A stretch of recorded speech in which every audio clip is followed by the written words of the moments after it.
দিনে এসেছেন। আজকে অনেক দিন পর এই অর্থে, কারণ বিভিন্ন সময় বিভিন্ন কর্মের ব্যস্ততার কারণে আপনাদের সামনে আমি বিশেষ কিছু বিষয় নিয়ে আসবো বলেছিলাম, কিন্তু আসতে পারছিলাম না, কিন্তু আবারও এসেছি। অবশ্যই সেই সমস্ত জিনিসের তথ্য আমার আলোর দিশা অনুষ্ঠানে আজকে আপনারা শুনবেন। আর সেই বিষয়গুলোর ভিতরে একটি খুব টাফ বিষয় হচ্ছে গুরু চণ্ডাল দোষ। আজকে দুটি দোষ নিয়ে আলোচনা করব, যে আমাদের জীবনে, আমাদের চলার পথে যাদেরই এই দোষ আছে তাদের তো শোনা খুবই ইম্পর্টেন্ট। একটা হচ্ছে গুরু চণ্ডাল দোষ, দ্বিতীয় হচ্ছে অঙ্গারক যোগ। শব্দটা খুব ছোট মনে হলেও এর গভীরতা অনেক। প্রথমে শুরু করব, গুরু চণ্ডাল দোষ কাকে বলে, থাকলে কি প্রভাব হয়, আর যাদের গুরু চণ্ডাল দোষ আছে এই মুহূর্তে কি কি প্রবলেমের সম্মুখীন তারা পেতে পারে। সামনেই আসছে 2026 সাল। 26 সালের গ্রহাণুপাত অনুযায়ী যাদের বিশেষ করে গুরু চণ্ডাল দোষ আছে অথবা অঙ্গারক যোগ আছে, তারা কি ধরনের ফলাফল পেতে পারে।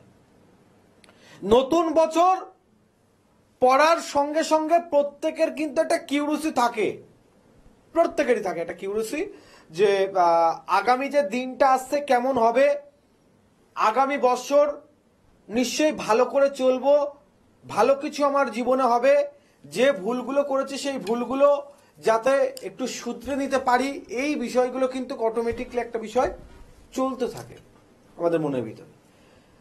তথাপি যারা গুরু চণ্ডাল দোষ নিয়ে চিন্তিত আছেন তারা তো সতর্ক অলরেডি হওয়ার চেষ্টা করছেন, কিন্তু আলোচনা করব আজকে আরো তাদের জন্য, বিশেষ করে যারা জানেনই না যে গুরু চণ্ডাল দোষ আপনার আছে কি নেই, বা কি লক্ষণ। যদি খুব সহজ ভাষায় বলি, যে আপনার যে গুরু চণ্ডাল দোষ আছে, বা আপনার বাড়ির কোনো সদস্যর, আপনার সন্তানাদির কারোর যে গুরু চণ্ডাল দোষ আছে, সেটা কিভাবে বুঝবেন, যে গুরু চণ্ডাল দোষ আছে, তার কি কি লক্ষণ দেখা যায়। আমরা যখন পড়াশোনা করতাম তো আমাদের একটা বিষয় খুব ভালো করে বোঝানো হতো, সেটা বাংলাতেও এবং সেটা সংস্কৃততেও, সন্ধি বিচ্ছেদ। সন্ধি না জানলে আমরা বাক্যটাকে বিভেদ করতে পারি না, আর বাক্য বিভেদ না হওয়ার কারণে অর্থ আলাদা আলাদা হয়ে যায় অনেক সময়। এই যে গুরু চণ্ডাল দোষ যদি বিভেদ করা হয়, সন্ধি করা হয়, তো গুরু আর চণ্ডাল দুটো শব্দ আসছে, গুরু আর চণ্ডাল। তাহলে গুরুকে আর চণ্ডালকে সাধারণত আমাদের হরোস্কোপে, আমাদের জন্ম কুণ্ডলিতে যে সমস্ত গ্রহের ভাবার্থ থাকে, সেই গ্রহগুলির ভিতরে কোন গ্রহ আছে যোদ্ধা, কোন গ্রহ আছে মনোচিন্তা, কোন গ্রহ আছে শিক্ষা বা গুরু, কোন গ্রহ আছে চণ্ডাল, কোন গ্রহ আছে কর্মকারক, কোন গ্রহ আছে পিতা মান যশ খ্যাতি, অর্থাৎ বিভিন্ন গ্রহ আর সেই গ্রহের বিভিন্ন ভাব। আজকে বলেছিলাম আলোচনা করব গুরু চণ্ডাল দোষ। গুরু বৃহস্পতি আদি গুরু উত্তম। বৃহস্পতি গুরু কারক গ্রহ, আর চণ্ডাল হচ্ছে রাহু। বৃহস্পতি গ্রহের আদিত্য ভাবিনী দেবগুরু। তো বৃহস্পতি গ্রহের যে ভাব আছে, বৃহস্পতি গ্রহের যে বৈশিষ্ট্য আছে, বৃহস্পতি শিক্ষা কারক, দীক্ষা কারক, গুরু কারক, শিক্ষা, সংস্কৃত, মানে দীক্ষা, সাহিত্য, সংস্কৃত, সমস্ত কিছু হচ্ছে বৃহস্পতি। সাধারণত আমাদের মনের ভিতরে না সবসময় একটা ভাবার্থ লেগে থাকে, বৃহস্পতি গ্রহ মানেই পজিটিভ। আদে তো পজিটিভ, কিন্তু সবার জন্য নয়। আর আজকের প্রথম থেকে শেষ পর্যন্ত যারা অনুষ্ঠান শুনবেন তারা বুঝতে পারবেন যে হ্যাঁ, বৃহস্পতি গ্রহ শুধুমাত্র পজিটিভ ফল প্রদান করে না। দুধ অবশ্যম্ভাবী ভালো, দুধ অবশ্যম্ভাবী ভালো, কিন্তু সেই দুধের সঙ্গে আপনি যা খাচ্ছেন সেটা নির্ভর করবে যে সেটা আপনার জন্য উপকার হবে না অপকার হবে। আপনার বাড়িতে আপনার ছেলে বা আপনার মেয়ে দেখছেন আপনার কথায় কথায় তর্ক করছে, গুরুজন ব্যক্তিদের সম্মান করছে না, নিজের ইচ্ছের মালিক। অনেকে আছে দেখবেন, সে যেটা বুঝবে সেটা সঠিক আর সব ভুল।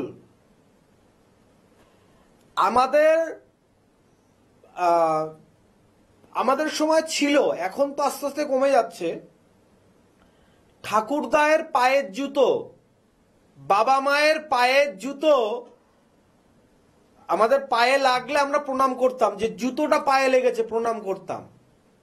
আর এখন তো প্রবাদ হয়ে গেছে যে বাবার জুতো ছেলের পায়ে যখন চলে আসে তো বাবা ছেলে বন্ধু হয়ে যায়। ঠিক আছে, এই প্রবাদ আগেও ছিল, কিন্তু ব্যাপারটা হচ্ছে যে আমরা গুরুজন এই ভাবার্থে ভাবতাম, কিন্তু এখন সময়ের সঙ্গে সঙ্গে অ্যাডভান্স হয়ে যাচ্ছে, এতটা দূরত্ব ভাব নেই, প্রত্যেকটা সম্পর্কের ভিতরে একটা ফ্রেন্ডলি ভাব চলে আসছে। ঠিক আছে, খুব ভালো কথা, কিন্তু তার ভিতরে কি হচ্ছে, একটা জিনিস প্রায় লুপ্ত হয়ে যাচ্ছে, সেটা হচ্ছে গুরুজন ব্যক্তিদের আমরা যেভাবে সম্মান করতাম সেই সম্মানটা আমরা ভুলে যাচ্ছি।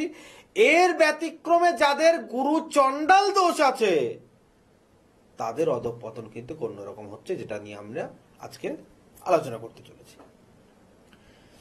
তাহলে বৃহস্পতি গ্রহের বৈশিষ্ট্য বললাম যে বৃহস্পতি কে আর বৃহস্পতি গ্রহের বৈশিষ্ট্য কি। আমরা সাধারণত বৃহস্পতিকে ধরে নিই যে বৃহস্পতি ধন দৌলত, হ্যাঁ, বা লক্ষ্মী গ্রহ। অনেকে কি করে যে বৃহস্পতিবার, যাতে বৃহস্পতিবার লক্ষ্মী দিবস, সেই জন্য সেই দিনকে অনেকে নিরামিষ আহার করে। দেখুন, আপনি বৃহস্পতিবার নিরামিষ আহার করছেন সেটা আপত্তিজনক কিছু নয়, কিন্তু আপনি যদি মনে করেন এটা যে বৃহস্পতিবার আপনি নিরামিষ আহার করে আপনার বৃহস্পতি গ্রহ সন্তুষ্ট হবে, এটা ভুল না বা ঠিকও নয়। গ্রহের দিন হিসেবে অবশ্যই আপনি গ্রহের মান্যতা দেওয়ার জন্য সেই দিন শুধু নিরামিষ আহার করে, আপনি নিরামিষ আহার কেন করছেন? আপনার বাড়িতে কালী পূজা, আপনি উপবাস করেছেন, মনে উদ্দেশ্য আছে। আমরা অনেক সময় অনেক পূজা পাঠ করি, অনেক পূজা অর্চন, অনেক উপবাস করার পরেও কোনো ফলাফল পাই না। তার কারণ কি? তার কারণ হচ্ছে ব্রত সংকল্প আর ব্রত সমাপ্তি। পরিক্রমা যখন শুরু হয়, মনে করুন আপনি পুরী গেছেন, শ্রী জগন্নাথ মন্দির আপনি পরিক্রমা করছেন, তো জগন্নাথ মন্দিরের পরিক্রমা আপনি যখন করবেন, নিশ্চয়ই যেখান থেকে শুরু করবেন আবার সেখানে সে শেষ করবেন, তাহলে আপনার এক পরিক্রমা হবে। আপনি যতবার ইচ্ছে ততবার পরিক্রমা করুন, কিন্তু আপনি শুরু করলেন যেখান থেকে শুরু করলেন, আপনি দেখা যাচ্ছে মন্দিরের সামনে থেকে শুরু করলেন, শুরু করে আপনি বিমলা দেবী মন্দিরের কাছে গিয়ে আপনি সমাপ্তি করলেন, আপনার কি পরিক্রমা হবে? নিশ্চয় নয়। তেমনি আপনাকে জানতে হবে যে আপনি যে নিরামিষ আহার করছেন বা আপনি যে ব্রত করছেন, সেই ব্রত কি আদেও আপনার ঠিকঠাক করা হচ্ছে? শাস্ত্র তো কি আছে? অনেকে এসে বলছে, দাদা আমার শনি গ্রহের প্রবলেম, আমি বহু বছর ধরে আজকে নিরামিষ খাই,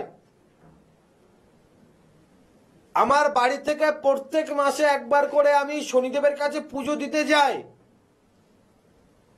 ঠিক আছে, আপনি পুজো দিতে যাচ্ছেন সেই গ্রহের শান্তির জন্য, গ্রহের কুদৃষ্টি থেকে যাতে সুদৃষ্টি পান, তার জন্য আমি বলতে চাচ্ছি, আমি আপনার কথাটাই আমি বলছি, কিন্তু আপনারা একটা জিনিস মিস্টেক করছেন। ওই যে বললাম,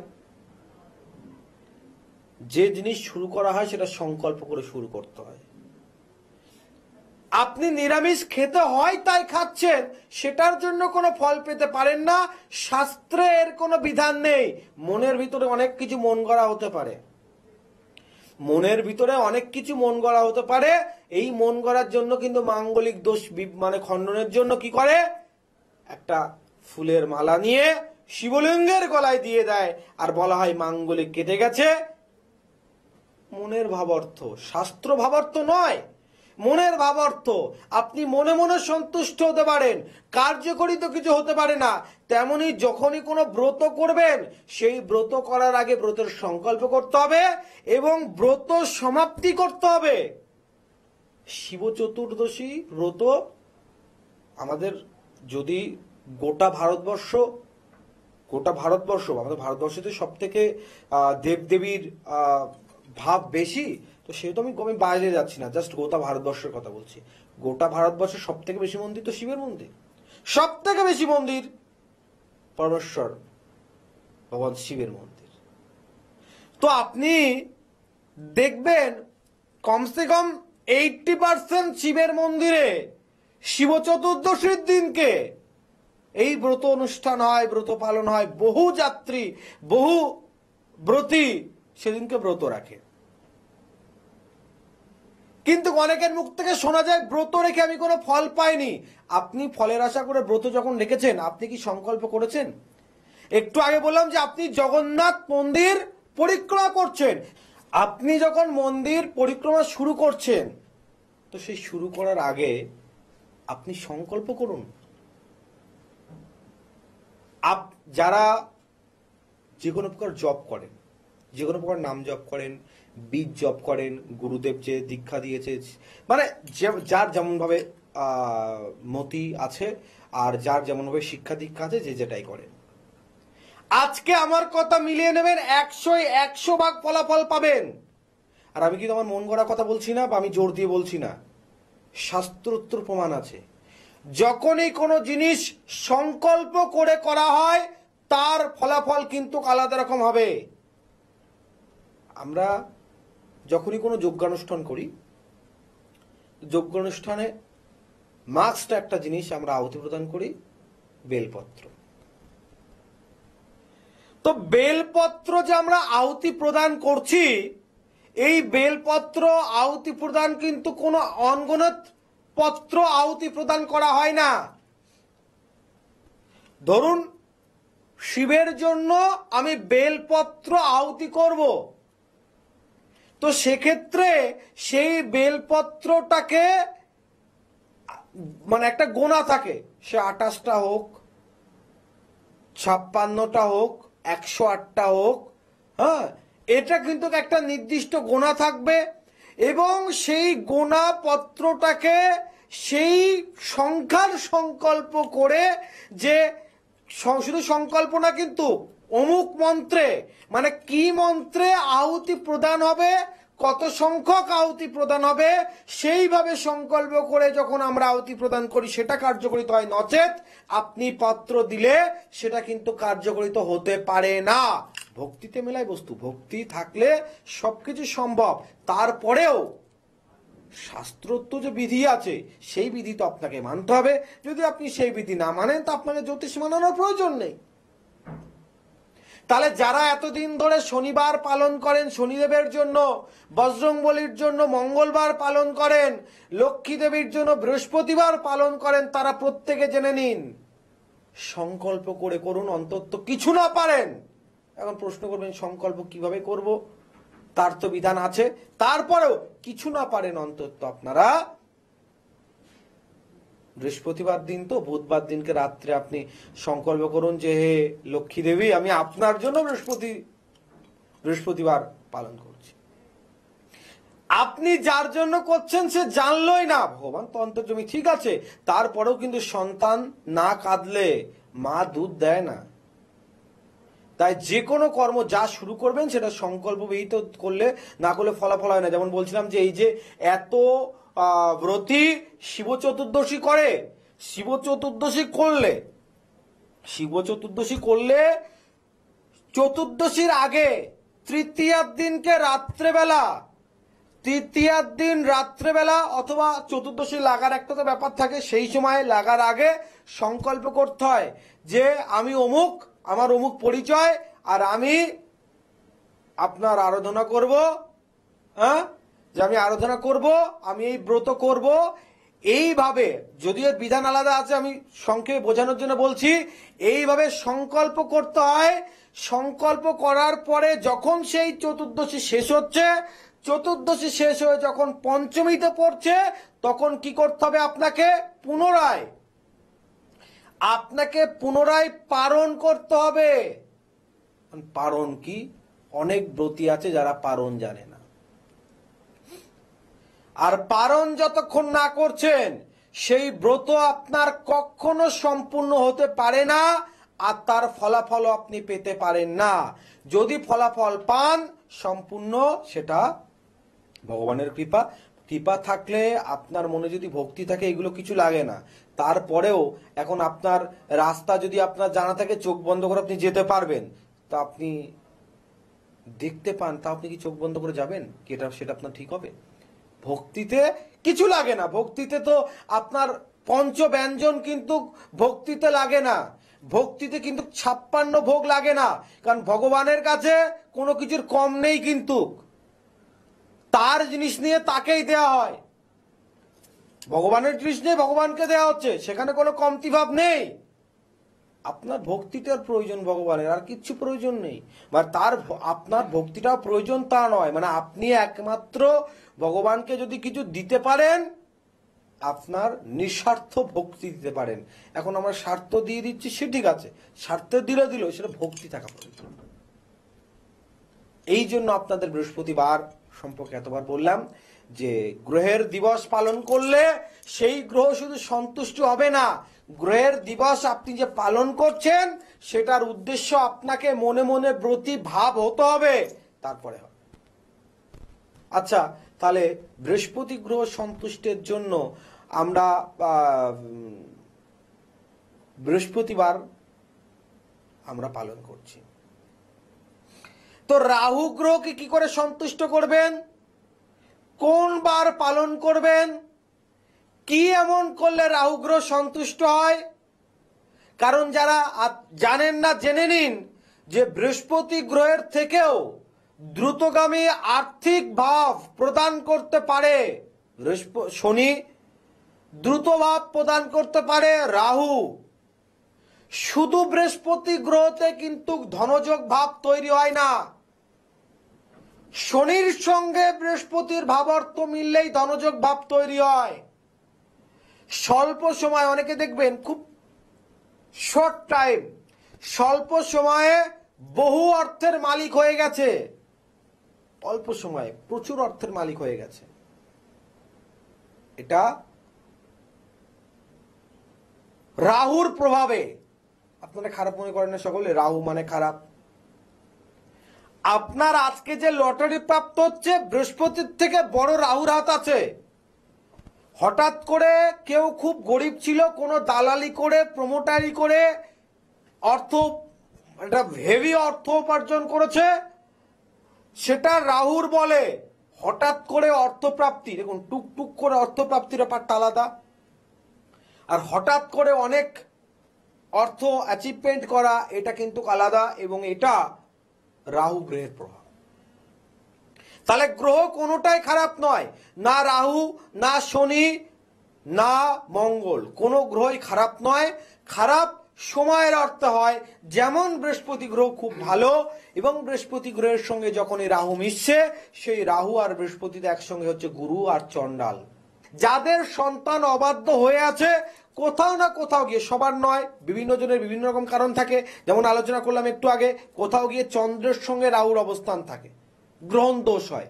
তো চন্দ্রের সঙ্গে রাহু থেকে গ্রহণ দোষ হয়, তাদের সমস্যা কি হয়? যদিও এটা আমার সাবজেক্ট নয়, আজকে আলোচনা করছিলাম আমি গুরুচণ্ডাল দোষ নিয়ে। আর চন্দ্রের সঙ্গে রাহুতে গ্রহণ দোষ হয়, গ্রহণ দোষে এরকম একটা পর্যায়ে থাকে, মনে করুন কালকে একটা বিষয়ে যাওয়ার কথা আছে, আজ কালকে সকালে 7টায় বার হওয়ার কথা আছে, 5টার সময় ঘুম থেকে উঠছে, তখন থেকেই নাগারা যাবে না, অর্থাৎ 90% গিয়ে ভেঙে যাওয়া, গ্রাস বা গ্রহণ হয়ে যাওয়া। চন্দ্র মাইন্ড কন্ট্রোল করে, রাহু গ্রাস বা গ্রহণ করে, অর্থাৎ রাহু যার সঙ্গে, যে গ্রহের সঙ্গে থাকবে সেই গ্রহের বৈশিষ্ট্য গ্রাস করবে। একজন সৎ, নম্র, ভদ্র বা বৃহস্পতির জন্য থাকছে, যখনই রাহু থাকছে সেটাকে গ্রাস বা গ্রহণ হয়ে যাচ্ছে। যাক, এতদূর যখন বললাম, আরো একটি বিষয় বলেই দিই, গুরুচণ্ডাল দোষ হোক বা অন্য কোনো কারণে হোক, সন্তান অবাধ্য, বহুদিন ধরে বহু রকম চেষ্টা করেছেন, কোনো প্রকার সমাধান পাননি। আমি দীনেশ আচার্য কামাখ্যার বিশেষ মায়াংতন্ত্রে কাজ করি। সন্তান অবাধ্য হয়ে গেছে, অনেক প্রকার চেষ্টা করে তার কোনো সমাধান করতে পারেননি, আপনার সন্তান অবাধ্য হয়েই রয়েছে। বেশ কিছু জায়গায় প্রতিকার করিয়েছিলেন, কিন্তু আপনার সন্তান সেগুলো ব্যবহার করেনি। দুদিন গেছে, ছুঁড়ে ফেলে দিয়েছে, খুলে ফেলে দিয়েছে, লাভের লাভ কিছু হয়নি। যারা চিন্তায় আছেন যে আমার সন্তান অবাধ্য, আমি তাকে কোনো তাবিজ, কবচ, পাথর পড়াতে পারবো না, বা আমার সন্তানের গুরুচণ্ডাল দোষ আছে আমি বুঝতে পেরেছি, অতএব প্রতিকার করে তাকে কোনো রত্ন বা কোনো তাবিজ পড়াতে পারবো না, তারা কি হতাশ থাকবে? তারা কি সমাধান করতে পারবে না? এই জন্য বলছি, আমি দীনেশ আচার্য কামাখ্যার বিশেষ মায়াংতন্ত্রে কাজ করি, যে মায়াংতন্ত্র এমন এক মায়াজাল, উইথাউট রেমেডি, একদম ভুল শুনছেন না, সঠিক শুনছেন, উইথাউট রেমেডি, কোনো প্রকার রেমেডি ছাড়াই, কোনো প্রকার রেমেডি ছাড়াই, তাবিজ, কবচ, পাথর ছাড়াই পুনরায় আপনার সন্তান আপনার বাধ্য হবে, পুনরায় আপনার সন্তানের যে গ্রহের নেগেটিভিটির জন্য তার জীবনটা অধঃপতনের দিকে গেছে, পুনরায় তার জীবন সুমঙ্গলের দিকে যাবে, সেরকম ব্যবস্থা কিন্তু রয়েছে এই কামাখ্যার বিশেষ মায়াংতন্ত্রে। অর্থাৎ যারা এরকম সমস্যা রয়েছেন অবশ্যই একটাবার যোগাযোগ করবেন। যারা আমার চেম্বারে আসছেন প্রত্যেকের জন্য থাকছে ভালোবাসা একটা ছোট্ট নিদর্শন, টোকেন অফ লাভ, একটা নেপোলিয়ান রুদ্রাক্ষ, সম্পূর্ণ বিনামূল্যে। যারা আসছেন প্রত্যেককে বলি, দেখুন বাস্তু যদি ঠিক না থাকে, আপনার বাড়ির সন্তান হোক বা আপনার বাড়ির হাজবেন্ড, আপনার বাড়ির ওয়াইফ হোক বা আপনার বাড়ির যে কোনো সদস্য, কোনো প্রকার প্রতিকার আপনি করাতে পারেন না, সে তাবিজ হোক, কবজ হোক, পাথর হোক, পুজো হোক, পাঠ হোক, অর্জন হোক, কিছুই তো করতে পারবেন না যদি বাস্তু খারাপ থাকে। যে নৌকায় চড়ে আপনি নদী পার করছেন, সেই নদীতে ঝড় তুফান থাক আর নদীটা পুরো শান্ত থাক, নৌকা যদি ছিদ্র হয়, নদী পার করা কিন্তু আপনার সম্ভব নয়। তাই বাস্তুর প্রতিকার করার জন্য বাস্তুকে পরীক্ষা করতে হয়, তার জন্য এক্সট্রা কোনো চার্জ লাগে না। বাস্তুর ধুলো বা মাটি নিয়ে আপনারা যখন আসবেন, আপনার ভিজিটেই সম্পূর্ণ বাস্তুটা বিনামূল্যে জানতে পারবেন। একটাবার যোগাযোগ করুন। মৌখিক নয়, সম্পূর্ণ লিখিত গ্যারান্টি দিয়ে কাজ করি, চ্যালেঞ্জ দিয়ে কাজ করি। আর্থিক সমস্যা যারা ভুগছেন আমার গৃহমন্ত্রে যোগাযোগ করুন, তাদের জন্য রয়েছে বিশেষ সুযোগ। ভালো থাকবেন, সুস্থ থাকবেন, দেখা হবে আগামী দিনে, ততক্ষণে